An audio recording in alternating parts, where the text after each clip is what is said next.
anigu waxaan leeyahay 5 loo geeyo 5 waa 10 adiguna waxaad leedahay 4 loo geeyo 6 waa 10 isaguna wuxuu leeyahay 3 loo geeyo 7 waa 10 iyaduna waxay leedahay 9 loo geeyo 1 waa 10 idinkuna waxaad leedahay 8 loo geeyo 2 waa 10 dhammaantood waa sax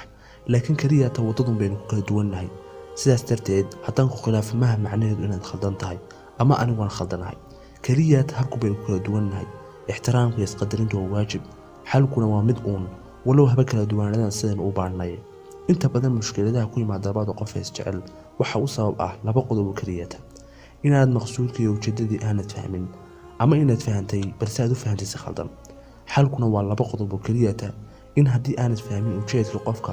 aad ku codsato inuu sharaxaadkaas iyo tan labaad oo ah inaad mala wanaagsan ka haysto dadka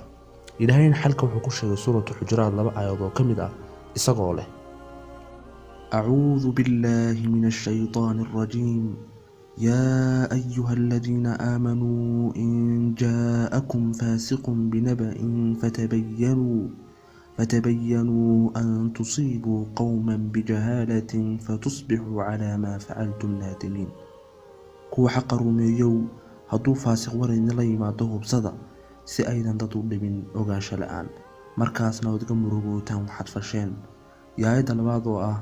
أعوذ بالله من الشيطان الرجيم يا أيها الذين آمنوا اجتنبوا كثيرا من الظن إن بعد الظن إثم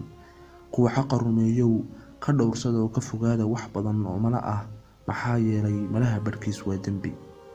قلانت كهذا الكيوان وحو يهي شرعي تطبعين لو تكناي ونلو سوماي بس ما انت هنشوغين الدنيا دنيا maaha mid mudan inaynu yada darteed isku nacno oo isku dillo ciwaanka adduunyadu waxa weeyaan كل من عليها فان عوانك آخرنا